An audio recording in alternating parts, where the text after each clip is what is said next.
बिस्मिल्लाहिर्रहमानिर्रहीम। अस्सलाम वालेकुम स्टूडेंट्स। आज के लेक्चर में हम कवर करेंगे नेशनल बुक फाउंडेशन क्लास 10 का चैप्टर 10 जो कि है tangents and angles of a circle. इसकी एक्सरसाइज नंबर 10.2।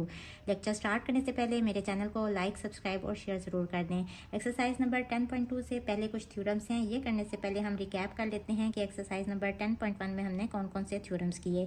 सबसे पहला थ्योरम था कि सपोज एक सर्कल है और रेडियस को वो कह रहे थे कि ये है रेडियल सेगमेंट। इसके आउटर एंड पॉइंट पे यानी कि इस जगह पे अगर एक लाइन इस तरह से ड्रॉ करें कि ये लाइन इस रेडियल सेगमेंट के ऊपर परपेंडिकुलर हो, यानी ये गिवन हो कि ये एंगल बन रहा है 90 डिग्री का, तो वहां से हम रिजल्ट यूज करते हैं कि this line is tangent to a circle.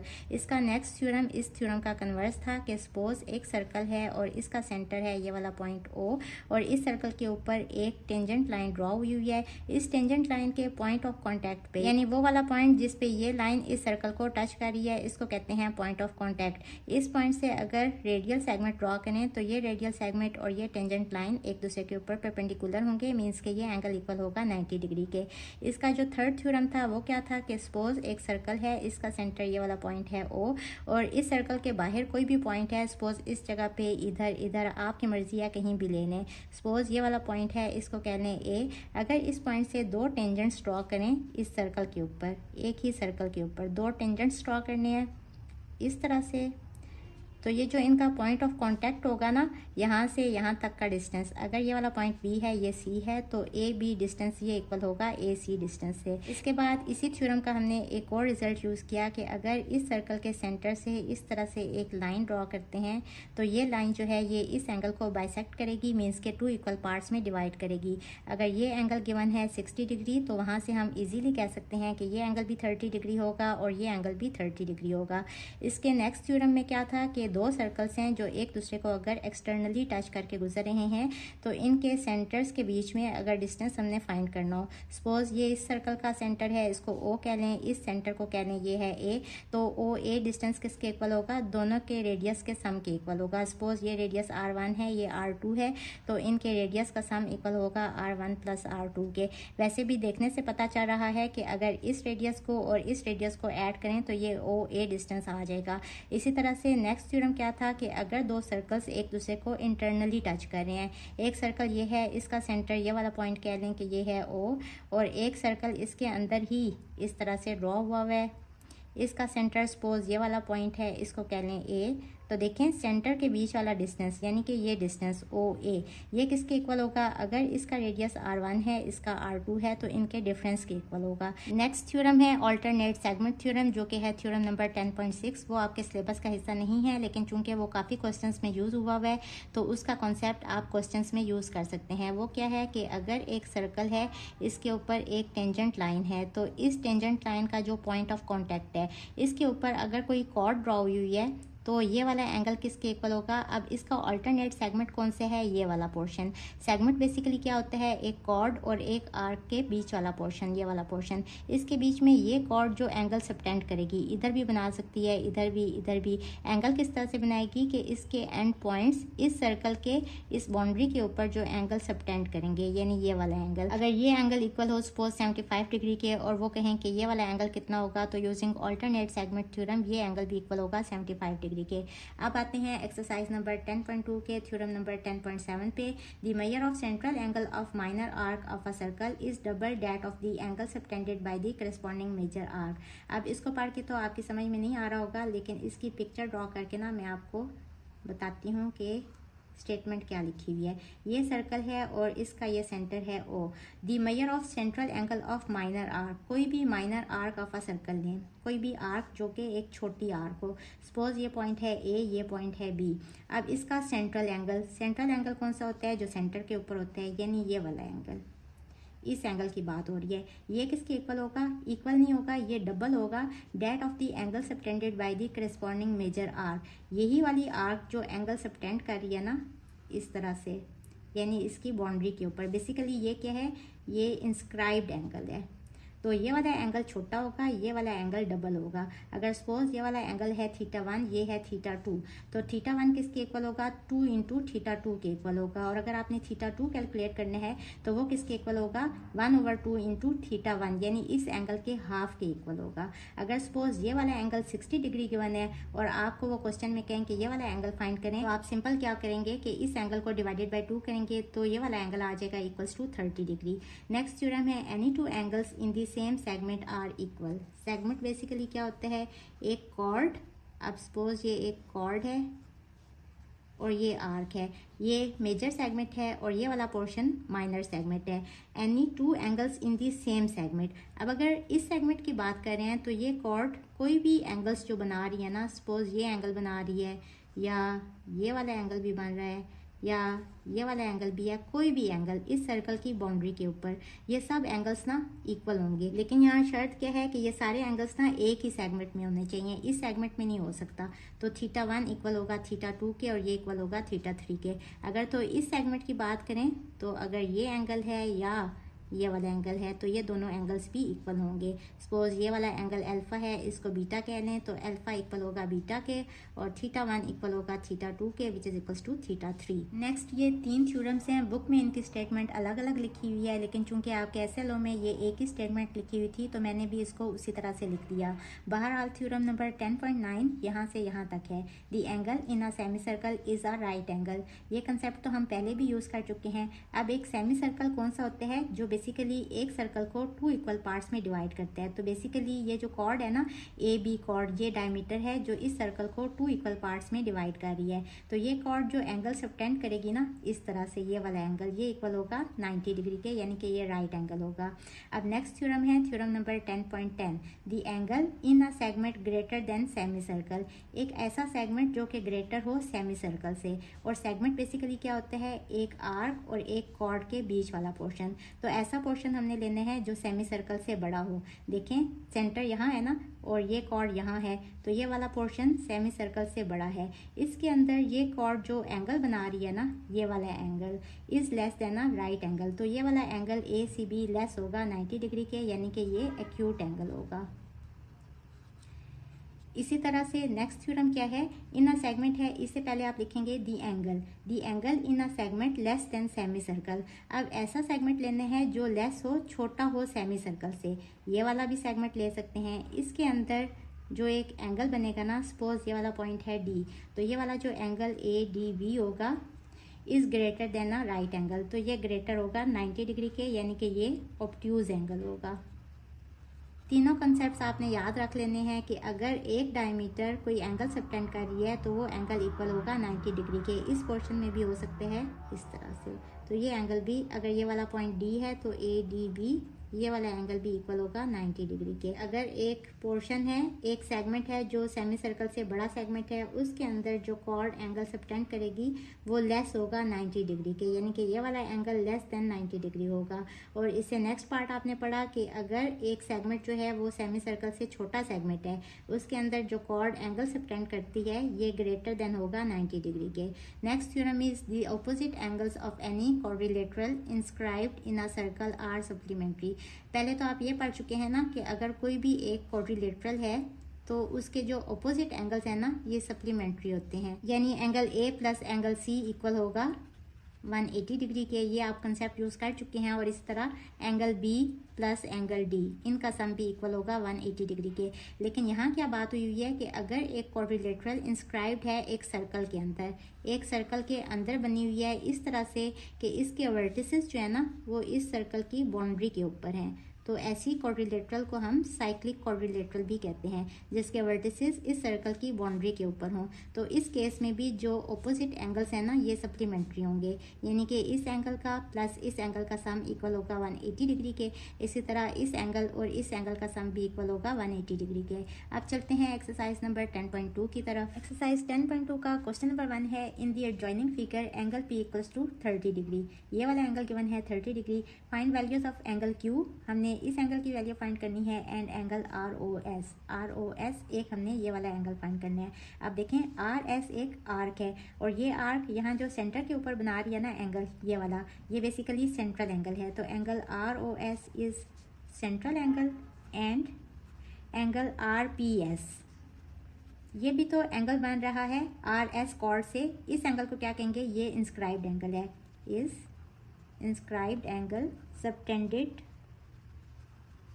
Bye the same arc RS, यानी कि ये वाला एंगल इस एंगल के डबल होगा। एंगल ROS इक्वल होगा 2 टाइम्स एंगल RPS के, यानी 2 टाइम्स 30 डिग्री के। तो यहाँ से हमारे पास आ जाएगा measure angle ROS equals to 60 degree. अब इसके बाद हमने एंगल Q फाइंड करना है। अब अगर आप R को S से ज्वाइन कर दें तो ये एक कॉर्ड है जो कि एक ही सेगमेंट में, यानी इस सेगमेंट में 2 एंगल्स बना रही है, एक ये वाला और एक ये वाला। ये भी हम थ्योरम पढ़ चुके हैं कि दोनों एंगल्स, बल्कि ये कॉर्ड जितने भी एंगल्स बनाएगी ना इस सेगमेंट में, वो सब के सब इक्वल होंगे, यानी ये वाला एंगल इस एंगल के इक्वल होगा जो भी इंस्क्राइब्ड एंगल्स बनाएगी। ये तो सेंट्रल एंगल था ना, तो इंस्क्राइब्ड एंगल्स की बात हो रही है। मीन्स कि यहाँ से हमारे पास आ गया कि angle Q equals to angle P which is equals to 30 degree. Reasoning में लिखेंगे since angle Q and angle P are inscribed angles subtended by the same arc RS, ये दोनों एंगल्स सबटेंड कर रही है in the same segment, so दोनों angles equal length के होंगे। Question number 2 is in the adjoining figure angle BAO, ये वाला एंगल गिवन है 30 डिग्री के इक्वल। फाइंड एंगल ABO, एक तो हमने ये वाला एंगल फाइंड करना है, एंगल AOB, एक हमने ये वाला एंगल फाइंड करना है, एंड एंगल ACB, एक हमने ये वाला एंगल फाइंड करना है। सबसे पहले हम एंगल फाइंड करेंगे ABO, ये वाला एंगल। अब देखें O जो है ये सेंटर है ना इस सर्कल का, मीन्स के OA इक्वल होगा OB के। क्यों इक्वल हैं, क्योंकि ये रेडियाई हैं एक ही सर्कल के। अगर तो ये और ये दोनों साइड्स इक्वल हैं, मीन्स के triangle OAB is an isosceles triangle, तो बेस एंगल्स भी इक्वल होंगे। ये एंगल अगर 30 डिग्री का है तो ये वाला एंगल भी इक्वल होगा 30 डिग्री के। मीन्स ये वाला कौन सा एंगल है, एंगल ABO इक्वल होगा एंगल BAO के, BAO इस एंगल के which is equals to 30 degree. तो यहाँ से हमारे पास आ गया angle ABO equals to 30 degree. अब हमने ये वाला एंगल फाइंड करना है, एंगल AOB, ये वाला एंगल। इसको फाइंड करने के लिए हम लेंगे ट्रायंगल AOB। हमें पता है sum of all angles of a triangle equal होते हैं 180 डिग्री के, मीन्स के 30 प्लस दिस एंगल, इसका क्या नाम है, angle AOB equals to 180 degree. यहाँ से आ जाएगा angle AOB equals to 180 minus 30 which is equals to minus 60, angle AOB equals to 120 degree. अब देखें ये कॉर्ड है AB, एक ये सेंट्रल एंगल ड्रॉ कर रही है, ये है 120 डिग्री के, और ACB बेसिकली क्या है, इंस्क्राइब्ड एंगल है। तो ये एंगल जो है ना ये हाफ होगा इस एंगल के। ये हम थ्योरम पढ़ चुके हैं ना कि ये वाला जो इंस्क्राइब्ड एंगल होता है ये छोटा होता है, और ये वाला ना इस वाले एंगल का डबल होता है। ये डबल है ना 120, तो ये इसका हाफ होगा, यानी कि 60 डिग्री आएगा। अब इसको लिखेंगे कैसे कि since angle ACB is inscribed angle and angle AOB, क्योंकि ये वाला एंगल सेंटर के ऊपर है तो ये एक सेंट्रल एंगल होगा subtended by the same chord AB। ये एक ही कॉर्ड AB से 2 एंगल सबटेंड हो रहे हैं, ये वाला इंस्क्राइब्ड एंगल है और ये वाला सेंट्रल एंगल है। तो यहाँ से मेरे पास क्या आ जाएगा कि एंगल ACB इक्वल होगा हाफ ऑफ दिस एंगल के, यानी कि 1/2 into angle AOB। Angle AOB हम फाइंड कर चुके हैं 120 डिग्री, तो 120 divided by 2 equals to 60 degree. तो ये हमने तीनों एंगल्स फाइंड कर दिए। Question number 3 is in the adjoining figure angle BAC equals to 40 degree. BAC ये वाला एंगल गिवन है equals to 40 degree, and angle ACD ये वाला एंगल गिवन है equals to 60 degree. Find angle ABC, एक हमने ये वाला एंगल फाइंड करना है, एंगल BCA एक हमने ये वाला एंगल फाइंड करना है, एंड एंगल CAD एक हमने ये वाला एंगल फाइंड करना है। अब देखें चूंकि AC जो है ये डायमीटर है इस सर्कल का, इट मीन्स कि ये वाला एक सेमी सर्कल है और ये वाला भी एक सेमी सर्कल है। तो सेमी सर्कल में जो भी एंगल बन रहा होता है ना इस डायमीटर से, वो इक्वल होते हैं राइट एंगल के। ये भी हम थ्योरम पढ़ चुके हैं ना, तो आप लिखेंगे since AC is diameter of a circle, so angle subtended bye AC in a semi circle is a right angle. अब देखें AC ये वाला एंगल भी तो सबटेंड कर रहा है ना, तो यहाँ से मेरे पास आ गया कि angle ABC equals to 90 degree और एंगल ADC भी इक्वल है 90 डिग्री के। Angle ADC equals to 90 degree, ये हमने थ्योरम का रेफरेंस दे दिया। अब ये एंगल भी 90 डिग्री है, ये वाला एंगल भी 90 डिग्री है। अगर तो आप इस वाली ट्रायंगल को देखें तो 2 एंगल्स ऑलरेडी गिवन है in triangle ABC। Sum of all angles of a triangle equal होता है 180 डिग्री के, मीन्स के 40 plus 90 plus this angle 40 plus 90 plus angle BCA, क्योंकि इस एंगल का नाम BCA है ना, तो हम भी BCA ही लिखेंगे, equals to 180 degree. Angle BCA equal आ गया 50 डिग्री के, और एंगल ABC ये भी हमने फाइंड कर लिया। अब हमने ये भी फाइंड किया है ना कि एंगल ADC इक्वल है 90 डिग्री के। दो एंगल्स गिवन है, तो यहाँ भी हम तीसरा एंगल इजीली फाइंड कर सकते हैं। इन ट्रायंगल ADC हमें पता है sum of all angles of a triangle equal होता है 180 डिग्री के। इस एंगल का क्या नाम है? Angle CAD plus this 90 plus 60 equals to 180 degree. यहाँ से आ जाएगा angle CAD equals to 180 minus 90 minus 60 equals to 30 degree. अच्छा, ये वाला एंगल फाइंड करने का ना एक और तरीका भी है। हमें पता है कि ABCD एक साइक्लिक क्वाड्रिलेटरल है, तो अपोजिट एंगल सप्लीमेंट्री होंगे, ये भी हम थ्योरम पढ़ चुके हैं। यानी कि ये वाला एंगल CAD प्लस ये वाला एंगल 40, क्योंकि इस क्वाड्रिलेटरल का ना ये पूरा एंगल है और ये पूरा एंगल है, अपोजिट एंगल्स। ये एंगल हम फाइंड कर चुके हैं ना, एंगल BCA ये 50 डिग्री है, तो this angle plus this angle plus this plus 60 plus 50 ये सब इक्वल होगा 180 डिग्री के। इसको भी अगर आप कैलकुलेट करेंगे ना, तो एंगल CAD इक्वल आ जाएगा 30 डिग्री के। तो आपकी मर्जी है कि दोनों में से कोई सा भी मेथड यूज करते हुए आप एंगल CAD ये वाला एंगल फाइंड कर सकते हैं। Next question is in the figure AOB is equilateral triangle.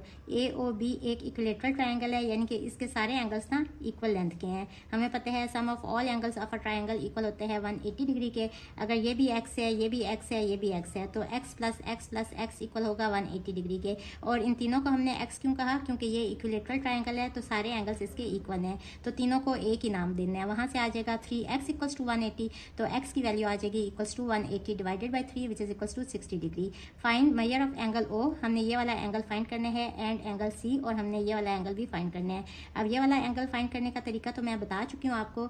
Since triangle AOB is an equilateral triangle, so angle O equals to 60 degree. आप यहाँ डायरेक्ट भी लिख सकते हैं। अब हमने चूंकि ये वाला एंगल फाइंड करना है, तो देखें एंगल AOB ये सेंट्रल एंगल है, और एंगल ACB ये वाला इंस्क्राइब्ड एंगल है जो A की कॉर्ड AB बना रही है। हम ये भी थ्योरम पढ़ चुके हैं कि ये वाला एंगल इस एंगल का डबल होता है। जितना ये वाला एंगल है ना, इसका हाफ ये वाला एंगल होगा। इस एंगल की वैल्यू आई है 60 डिग्री, तो इसका हाफ ये वाला एंगल होगा 30 डिग्री। आप लिखेंगे since angle AOB is central angle and angle ACB is inscribed angle subtended by the same arc AB, क्योंकि एंगल AOB ये वाला एंगल सेंटर के ऊपर है, तो ये सेंट्रल एंगल है, एंड एंगल ACB क्योंकि ये वाला एंगल इस सर्कल की बाउंड्री के ऊपर ड्रॉ हुआ है, तो ये इंस्क्राइब्ड एंगल है, और दोनों एंगल्स ड्रॉ हुए हैं bye the same arc AB। So 2 angle ACB, 2 into ACB, ये वाला छोटा होता है ना एंगल, तो इसको 2 से मल्टीप्लाई करें तो ये इक्वल होगा एंगल AOB के। इस 2 को इस साइड पे ले आए तो ये वाला एंगल 2 से डिवाइड होगा, यानी कि 60 divided by 2 which is equals to 30 degree. और ये वाला एंगल ACB बेसिकली कौन सा एंगल है? Angle C। तो यहाँ से हमारे पास ये आंसर आ गया। क्वेश्चन नंबर 5 की बुक में थोड़ी डिफरेंट स्टेटमेंट गिवन है, मैंने थोड़ा अपने अल्फाज में लिख दिया है, दोनों का मतलब तो सेम ही है। बुक में है कि in the figure AB is parallel to CD, और मैंने लिख दिया कि in the adjoining figure AB and CD are parallel lines. दोनों का मतलब एक ही है कि AB और CD दो पैरेलल लाइंस हैं। Find the values of angle AEB, हमने AEB एक इस वाले एंगल की वैल्यू फाइंड करनी है, एंगल B इसकी वैल्यू फाइंड करनी है, एंगल C और एंगल D की भी वैल्यू फाइंड करनी है। क्लास 8 में आप पढ़ चुके हैं कि अगर दो लाइंस एक दूसरे को इंटरसेक्ट करें तो ऑपोजिट एंगल्स जो है ना ये इक्वल होते हैं। ये वाला एंगल इक्वल होगा इस एंगल के, और इसी तरह से ये वाला एंगल इक्वल होगा इस एंगल के, और इनको हम क्या कहते हैं? Vertically opposite angles. तो ये वाला एंगल गिवन है 110, ये वाला एंगल भी 110 होगा, यानी कि एंगल CED इक्वल होगा एंगल AEB के, और दोनों इक्वल हैं 110 डिग्री के। और हमने कौन सा एंगल फाइंड करना था? Angle AEB। यहाँ से डायरेक्ट ही आ गया कि ये वाला एंगल इक्वल है 110 डिग्री के। और रीजनिंग में आप लिखेंगे vertically opposite angles are congruent. अब क्लास 8 में आपने एक और चीज भी पढ़ी थी कि अगर दो पैरेलल लाइंस है ना, और तीसरी लाइन अगर इनको इंटरसेक्ट कर रही है, तो ये वाला एंगल इस एंगल के इक्वल होगा, ये ऑल्टरनेट एंगल्स होते हैं, और इसी तरह से ये वाला एंगल इस एंगल के इक्वल होगा। और देखें ये जी वाली भी शेप बन रही है, जो भी जी वाली शेप बने ना, जब ये वाली और ये वाली लाइंस दोनों पैरेलल हों, तो जी के जो कॉर्नर के अंदर एंगल्स होते हैं ना, ये वाला और ये वाला एंगल इक्वल होंगे। इसी तरह से अगर दो पैरेलल लाइंस हैं और इस तरह से उल्टा जी बन रहा हो, यूं यूं और यूं, तो इनके जो कॉर्नर्स के अंदर एंगल्स हैं ये भी ऑल्टरनेट एंगल्स होते हैं। तो अगर आप देखें यूं यूं और यूं, तो एंगल ए और एंगल डी इक्वल है। और अगर आप इस तरह से देखें, इस तरह और इस तरह, ये उल्टा जी है जिसके कॉर्नर में कौन से एंगल्स आ रहे हैं, एंगल सी और एंगल बी, तो ये भी इक्वल होंगे। पहले आप लिखेंगे कि since A B line is parallel to C D line, so angle D, ये वाला एंगल इक्वल होगा एंगल ए के। और रीजनिंग में आप लिख लें कि ऑल्टरनेट इंटीरियर एंगल्स, और एंगल ए कितना है, ये है 30 डिग्री। तो यहाँ से हमारे पास आ गया कि एंगल डी इक्वल है 30 डिग्री के। अब एंगल डी भी आ गया 30 डिग्री और ये वाला एंगल आ गया 110 degree. In triangle A E B हमें पता है sum of all angles of a triangle equal होते हैं 180 डिग्री के। 30 plus this angle 110 plus this angle, angle B equal होगा 180 डिग्री के। यहाँ से आ जाएगा angle B equals to 40 degree. अब ये वाला एंगल आ गया 40 डिग्री। हमें पता है कि एंगल सी इक्वल है एंगल बी के।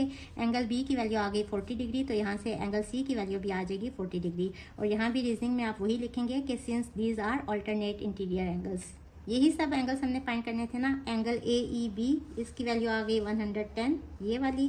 फिर हमने फाइंड करना था एंगल बी, ये भी हमने फाइंड कर लिया। एंगल सी भी फाइंड कर लिया और एंगल डी, ये वाला एंगल है, ये भी हम फाइंड कर चुके हैं। सो ये हमारा क्वेश्चन नंबर 5 कंप्लीट हुआ। Question number 6 is in the figure B A is diameter. B A diameter है, यहाँ कुछ मिस प्रिंट हुआ हुआ है लेकिन ये बी ए ही होगा। And C D is tangent, और सी डी लाइन जो है ये टेंजेंट है touching the circle at point B, यानी बी जो है ना ये पॉइंट ऑफ कॉन्टैक्ट है जिस पॉइंट पे इस टेंजेंट लाइन ने इस सर्कल को टच किया हुआ है। If x equals to 30 degree, अगर ये वाला एंगल गिवन है equals to 30 degree, then find, हमने क्या फाइंड करने हैं, सबसे पहला पार्ट है रेडियस ऑफ अ सर्कल। सबसे पहले अगर तो आप ये देखें कि ए बी ये डायमीटर है और सी डी ये टेंजेंट लाइन है, तो हम थ्योरम पढ़ चुके हैं कि रेडियल सेगमेंट और टेंजेंट लाइन एक दूसरे के ऊपर परपेंडिकुलर होते हैं। आप लिखेंगे since B A is diameter and C D is tangent to a circle, so B A is perpendicular on DC. It means कि triangle ABC is a right triangle. So using Pythagoras theorem, hypotenuse यानी कि AC square ये equal होगा AB square plus BC square के। Values put कर दें। AC की क्या वैल्यू है, दिस इज इक्वल्स टू 10, तो 10 का square equals to AB square plus BC की वैल्यू है 6, तो 6 का स्क्वायर, ये हो जाएगा 100 minus 36 equals to A B square. अब दोनों तरफ स्क्वायर रूट ले लेंगे, यहाँ स्क्वायर रूट से कट जाएगा, तो ए बी की वैल्यू आ जाएगी equals two plus minus 8 centimetre. और हमें पता है कि ए बी ये भी तो डिस्टेंस है ना जो कभी नेगेटिव नहीं होता, तो माइनस 8 को हम इग्नोर करेंगे, ए बी की वैल्यू आ जाएगी इक्वल्स टू 8 सेंटीमीटर। अब ए बी क्या है, ये गिवन है कि बी ए जो है ना ये डायमीटर है, तो रेडियस फाइंड करने के लिए यानी कि O B equals to radius, ये फाइंड करने के लिए हम क्या करेंगे कि इस डायमीटर को डिवाइड कर देंगे 2 से, यानी कि 8/2 which is equals to 4 centimetre. तो ये हमारा फर्स्ट आंसर आ गया। इसके सेकंड पार्ट में हमने फाइंड करना है angle A B E. Angle A B E ये वाला एंगल हमने फाइंड करना है। अब देखें since A B is diameter, A B जो है ये डायमीटर है, so angle subtended by A B in semicircle is a right angle. हमें पता है कि ये जो पार्ट है ना ये वाला पूरे का पूरा पोर्शन ये सेमी सर्कल है, ये भी सेमी सर्कल है, तो ए बी कॉर्ड जो है ये इस पोर्शन में सेमी सर्कल में जो भी एंगल सबटेंड करती है वो इक्वल होता है 90 डिग्री के, यानी कि एंगल ए ई बी ये इक्वल होगा 90 डिग्री के, ये वाला एंगल। अब हमें पता है in triangle A B E sum of all angles of a triangle equal होता है 180 डिग्री के। ये वाला एंगल गिवन है 30 डिग्री, ये वाला एंगल है 90 डिग्री, प्लस ये वाला एंगल कौन सा है, angle A B E equals to 180 degree. यहाँ से आ जाएगा angle A B E equals to 180 minus 90 minus 30, this is equals to 180 minus 120 which is equals to 60 degree. Angle A B E equal आ गया 60 degree के। अब हमने इसके थर्ड पार्ट में फाइंड करना है angle A B C. A B C ये वाला एंगल हमने फाइंड करना है, ये तो हम इसके फर्स्ट पार्ट में भी फाइंड कर चुके हैं। हम लिखेंगे since B A is diameter, ये गिवन है, इट मीन्स के ओ बी क्या होगा, ये रेडियल सेगमेंट होगा, और सी डी क्या है, ये टेंजेंट लाइन है। तो यहाँ से हम लिखेंगे कि B A is perpendicular to C D. B A जो है ये परपेंडिकुलर है सी डी के, यानी कि angle A B C equal होगा 90 डिग्री के। तो यहाँ से आप डायरेक्ट ही इस तरह से लिख लेंगे। इसके फोर्थ पार्ट में हमने फाइंड करने हैं angle E B D. E B D ये वाला एंगल हमने फाइंड करना है। अब देखें since C D is tangent line, ये टेंजेंट लाइन है, और ई बी क्या है, ये पॉइंट ऑफ कॉन्टैक्ट से ना इस टेंजेंट लाइन के पॉइंट ऑफ कॉन्टैक्ट से एक कॉर्ड ड्रॉ हुई है। तो यूजिंग ऑल्टरनेट सेगमेंट थ्योरम ये वाला एंगल किसके इक्वल होगा, ये वाली जो कॉर्ड है ना ये जो एंगल सबटेंड करेगी इस ऑल्टरनेट सेगमेंट में। इस सेगमेंट में कौन सा एंगल ये बना रही है, ये वाला एंगल एक्स। तो हम लिखेंगे using alternate segment theorem angle E B D equal होगा एंगल EAB के which is equals to x, और x कितना है 30 डिग्री, मीन्स के एंगल EBD इक्वल आ गया 30 डिग्री के। अच्छा, ये आप इस तरह से भी फाइंड कर सकते थे कि देखें AB जो है ये डायमीटर है और CD ये टेंजेंट लाइन है, तो ये वाला पूरे का पूरा एंगल जो है ना ABD ये इक्वल होगा 90 डिग्री के, और 90 में से अगर आप ये वाला एंगल माइनस कर दें, ये वाला एंगल हम फाइंड कर चुके हैं ना, एंगल ABE ये इक्वल है 60 डिग्री, तो 90 माइनस 60 ये वाला एंगल इक्वल आ जाएगा 30 डिग्री के। स्टूडेंट्स क्वेश्चन नंबर 7 पे इंपॉर्टेंट मार्क कर लें। वैसे तो ये बहुत ईजी क्वेश्चन है, लेकिन बच्चे जब इसकी डायग्राम देखते हैं ना तो वो थोड़ा कन्फ्यूज हो जाते हैं। Question is in the figure ABCD is a square having side 10 centimetre.